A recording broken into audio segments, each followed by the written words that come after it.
மங்கல்யம் தந்தூனனேன மம ஜீவன ஹெதூன கந்தே பத்னமி சுபாகித்வாம் ஜீவ சராடா சதம். இந்த ஒற்றுமை ஹஸ்தினாபுரத்திற்கு அமைதியையும் செழிப்பையும் கொண்டு வரட்டும். இவ்வாறு பீஷ்மரின் மகத்தான தியாகத்தால் சாந்தனு சத்தியவதியை மணந்தார். மேலும் ராஜ்யத்தின் எதிர்காலம் வடிவமைக்கத் தொடங்கியது. காலம் கடந்துவிட்டது.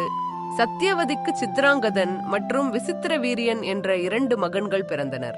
அவர்கள் வலிமை அடைவார்கள், ஞானத்துடன் ஆட்சி செய்வார்கள். பீஷ்மா மாமா, நான் எவ்வளவு வேகமாக ஓட முடியும் பாருங்க. நீ ஒரு நாள் நல்ல இளவரசனா மாறுவாய். அவர் அரியணையில் தனது சொந்த உரிமையை விட்டுக் கொடுத்தார். ஆனால் அந்த விதியை இப்போது சுமந்து செல்வோரை நேசிப்பதை அவர் ஒருபோதும் நிறுத்தவில்லை.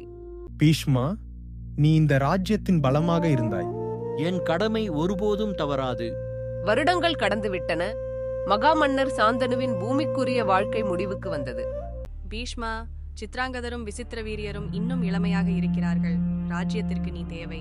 நான் சபதம் செய்தபடி அவர்களை பாதுகாப்பேன். நான் சுவாசிக்கும் வரை ஹஸ்தினாபுரம் ஒருபோதும் விழாது. ஆகையால் சாந்தனுவின் மறைவுக்குப் பிறகும் ராஜ்யம் பீஷ்மரின் கண்காணிப்பு கண்களின் கீழ் பாதுகாப்பாக இருந்தது. நாங்கள் உங்களுக்கு வழங்குகிறோம் ஹஸ்தினாபுர மன்னர் சித்ராங்கதன். நீங்கள் கருணையுடனும் வலிமையுடனும் ஆட்சி செய்வீர்கள் என்று நான் நம்புகிறேன். பீஷ்மர் புதிய மன்னருக்கு பக்கத்தில் நின்றார்.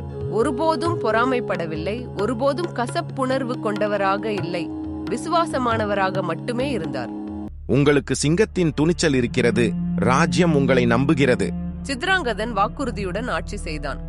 ஆனால் விதி வேறு திட்டங்களை வைத்திருந்தது. இளம் ராஜாவின் வாழ்க்கை திடீரென முடிந்தது. ஹஸ்தினாபுரம் ஆழ்ந்த துக்கத்தில் ஆழ்ந்தது. இப்போது விசித்திர வீரியர் மட்டுமே எஞ்சியுள்ளார். நான் அவனை வழிநடத்துவேன். ராஜ்யம் தடுமாறாது. இவ்வாறு விசித்திர வீரியர் புதிய ஆட்சியாளரானார். உடையக்கூடியவர், நிச்சயமற்றவர். ஆனால் இந்த மாபெரும் காவியத்தின் அடுத்த அத்தியாயத்தை வடிவமைக்க விதிக்கப்பட்டவர். என்ன வந்தாலும் நான் உன்னை பாதுகாப்பேன்.